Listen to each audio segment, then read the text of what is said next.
Hey everybody, I want to go over a mold modification that I do using a regular Do-It Jig mold to make a perfect Magnum Shaky head. You know, Do-It makes some really awesome molds that are great right out of the package for some shaky heads. They make a regular just football head that you can put whatever size hook you would like in it.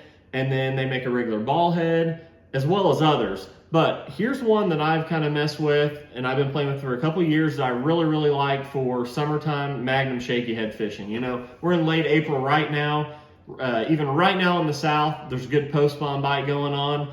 And here in another month or so, here in the Ozarks, we'll have that bite going on as well. And it's prime time for throwing a Magnum Shaky head. So the shaky head that I've been using a lot the last couple summers is made out of a Do-It Brush Jig mold. I'm going to show you guys how to modify this mold where you can still use it to make the jig as well. What I really like about the shaky head is it's got a good shaped head that works really well in brush and other offshore structure. And the best part about this thing is it stands up perfectly straight and gives you that good posture that you want whenever you're throwing a Magnum Shaky head. So I'm going to zoom in here and I'm going to show you guys how to modify this mold and give you the rundown on how I go about doing it so you don't ruin your mold and you can still use it for jigs as well and hopefully make the perfect shaky head for you. So I've got the Do-It Brush Jig mold here. I've actually got the large sizes one, which is like 5/8, 3/4, 1 ounce. And that's the size I like for my summertime fishing and offshore stuff and all that. They do make a smaller size that you can do this with as well. And you can also do this with one of the, I believe it's the Trocar football head. And this is what the shaky head looks like out of that mold as well whenever I do this mod. It actually, most of the time stands up as well. And it's another good mold to use this modification on. But for now, I've got the Do-It Brush Jig mold, large sizes. It's my favorite one for this particular mold modification. And what I'm going to do here is use where the metal pin that goes in for the weed guard. I'm actually going to drill that out just a little bit. And the key here is to leave yourself like a 1/16 of an inch that's not been drilled at all. So from the actual jig head cavity to where I'm drilling, there's probably a 1/16 of an inch right here that has not been drilled. And what that's going to do is that's still going to allow you, whenever you put a pin in there to pour an actual jig, it's going to cut this cavity off where you're not going to have lead overflow and everything. So like I said, you can still use this for a jig mold and then also for this Magnum Shaky head. So all you got to do is just drill this out just wide enough here. I just did these two. I haven't used the 1 ounce cavity yet, but for a 3/4 and a 5/8, you're just going to want to drill this out right here just enough to be able to lay a wire coil from Do-It in there. I don't have the part number handy. I'll pop it up in the bottom of the screen here, but you're going to want that just wide enough where you can lay that in there and still be able to close the mold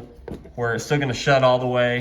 If you don't do it, your mold's not going to shut all the way. And then once you've done that, what you're going to do to keep the lead from going down into your coil is to take a Teflon pin. You can buy them off of Do-It's website, and you're gonna kind of just screw it right up into the coil, just like this. And you're gonna just push it up far enough where the last coil is inside that Teflon pin. And what you're gonna do here is utilize this channel that you drilled and lay the coil right in there just like that. And what you want is for your Teflon pin to be flush with the inside of that cavity. And then you're going to want to lay your hook right in just like this, just right in there with that coil. So then you're going to shut your mold and pour the bait, and then this Teflon pin is going to keep the lead from going into the coil. It's going to be a super clean pour, and then you're just going to have to cut off the bait holder, which is no big deal at all. Now, one thing I do like to do is I like to interlock that coil with the back of the hook, just like this right here.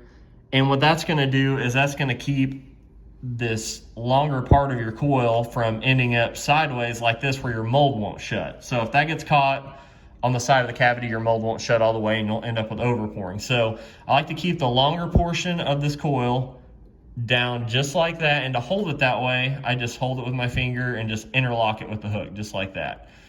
And then you're able to shut your mold and pour it. It's completely shut. You're not going to have much overflow at all. And then you're going to be left with this right here, I didn't want to bore you guys with actually showing you how to pour it, but you're gonna have, you know, your sprue, and then you're gonna have a bait holder. But other than that, you're gonna see here that it's a perfectly good pour right here. There's no lead going through the coil or anything like that. So from there, you're just gonna want to clean this thing up a little bit. Pretty self-explanatory. You're just gonna want to cut the sprue off just like this.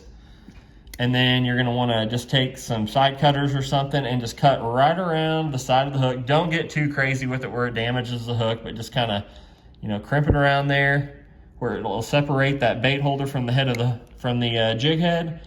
And then just use your side cutters to kind of get it going here.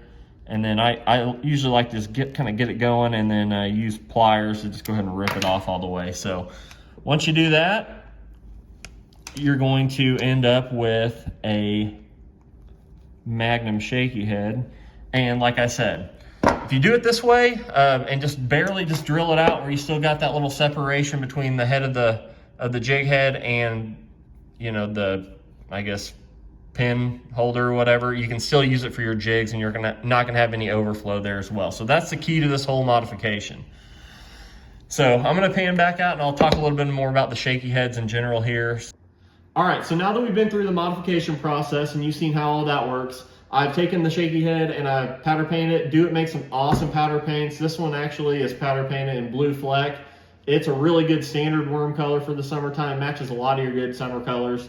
They make a lot of other colors, and you can't go wrong with this powder painting them just jet black like this. But once you powder paint them, I want to show you guys something that you might need to tune a little bit on this, and that is the coil. As you can see, that's turned up just a little bit. All you gotta do is just push it straight down to make it go all in line with the point of your hook. So I've actually done it for this one. I've got a 10-inch big bite worm on there, and as you can see, the angle of that coil is perfect with the point of the hook, and that worm is on there perfectly straight, which makes it fall just perfect. So this is with the extra wide gap hook. I believe that's a 5/0. A 5/0 EWG is a perfect, you know, hook for a lot of different baits. I've got some with a 6/0, and I've actually got one made up with a 7/0, which is a gigantic hook. But I can't remember if I was putting that on a giant brush hog or something.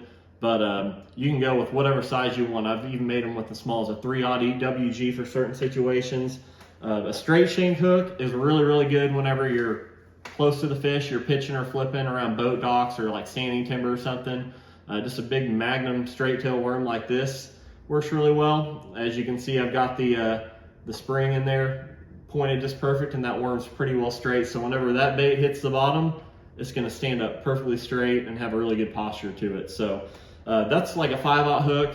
It's probably a little bit big. I usually use a 3 or 4/0 for this situation, but those are a couple of the different hooks that you can use to get the most out of it. As I mentioned before, this is done with the Do-It Brush Jig mold.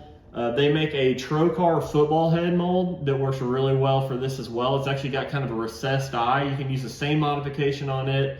It stands up pretty well as well if you want that football head. But like I said, I've used this a whole bunch.